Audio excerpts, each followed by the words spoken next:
Welcome to BBQPitBoys.com. Today we're cooking up some apple pie holiday shine at the pit.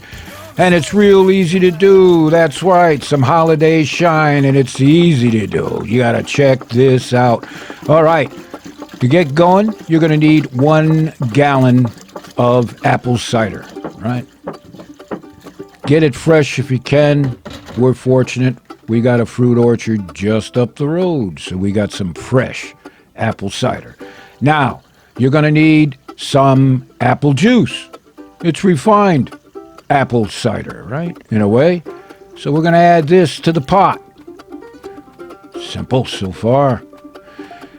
And we're going to need a couple cups of sugar. Oh yeah. You got to have the sugar in this recipe because we're going to be doing a little bit of fermentation. After all, we're doing some shine. All right. 2nd cup of sugar. Perfect. And for this recipe, you're going to need some cinnamon sticks. And we're going to use about 10, more or less. Yeah, goes with the apple pie, right? Light yourself a fire, because what we want to do is simmer this. It's going to simmer for at least 2 hours. We're going to get all those flavors together, right? Perfect.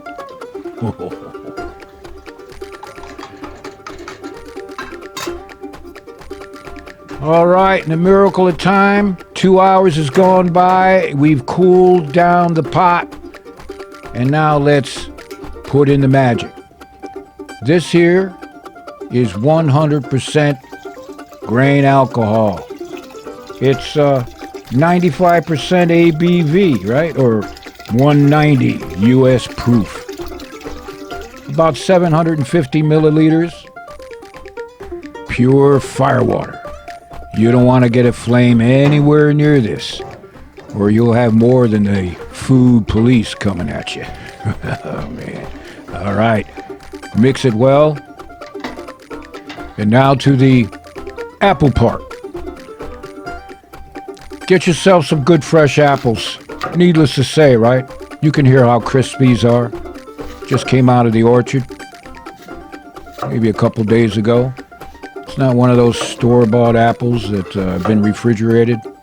Well, if you're into apples, you know what I mean, right? So, see if you can source yourself some good fresh apple for this apple pie holiday shine recipe. All right. Now, here we've got what they typically call mason jars, or here they're ball jars, or canning jars, right? And we're going to throw a few slices, 4, 5, 6, more or less, into a 1-quart canning jar. And we're going to top it off with the magic liquid. Now, allow a little room at the top for expansion, because this will ferment. Right. Oh, yeah. Perfect. Keep them coming. Now, it's a good idea that you get these labeled right away so somebody don't rip you off, you know what I mean?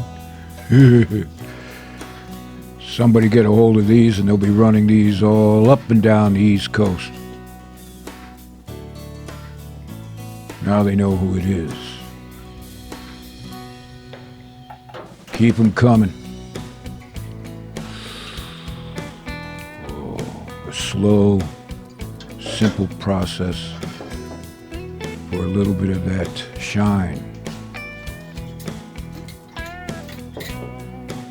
Now, of course, we could fast forward this a bit, right? But, we kind of like doing this.